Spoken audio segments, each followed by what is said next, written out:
Current research is built on past research, which is why a review of the literature is an important part of ETDRs, or electronic theses, dissertations, and reports.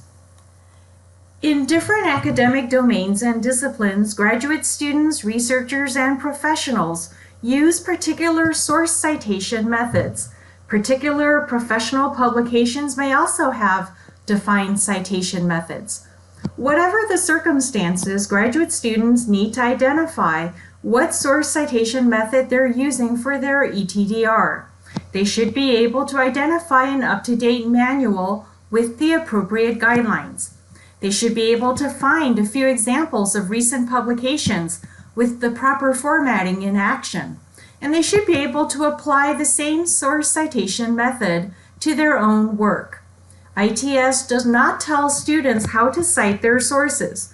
ITS does not have the time to research what students should do in their field. The ITS staff will not stand in between the graduate student and the faculty advisor, who are the ones responsible for this work.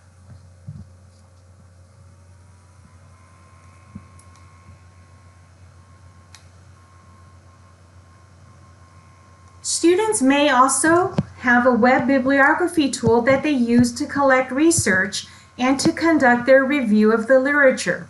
They may also use such online tools to output a bibliography list. Sometimes they run into issues with the tools if they do not synchronize their account across devices. Sometimes they use incorrect output settings. Regardless, it is important to triple check all sources, since there are sometimes errors that may be introduced with the web bibliography tool. Common errors that I've seen include author alphabetization, incorrect author name order, incorrect titles, and some other challenges. Web bibliography tools typically have an integration with Microsoft Word, but regardless, it helps to review the sources. The references or bibliography section or sections should all be in bibliography style.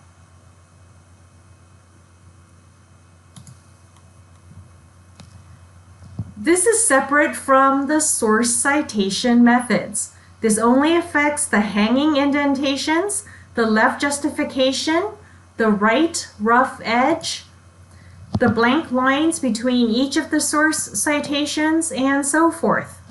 The ETDR template is agnostic in terms of source citation methods. This is part of the power of a template in that it can be used by anyone in any academic domain or discipline. An important but lesser known fact is the following. The source citation method also informs on how figure and table captions should be made in the ETDR. The source citation method informs on seriation, the setting up of heading 1, heading 2, heading 3, and so on. This is not to say that the template does not also have a say, since the graduate school has preferences on text handling at each level of seriation.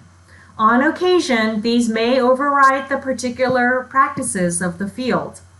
Ultimately, there may be a negotiation between the graduate school, the student and his or her faculty advisor, and practices in the field.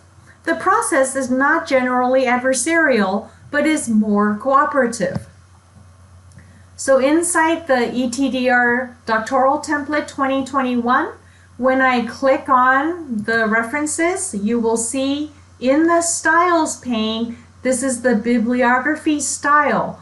And this style has a hanging indentation, left justification, the right rough edge, single spacing within the citation, and a blank line between each citation. So that is generally what a references or bibliography list should look like.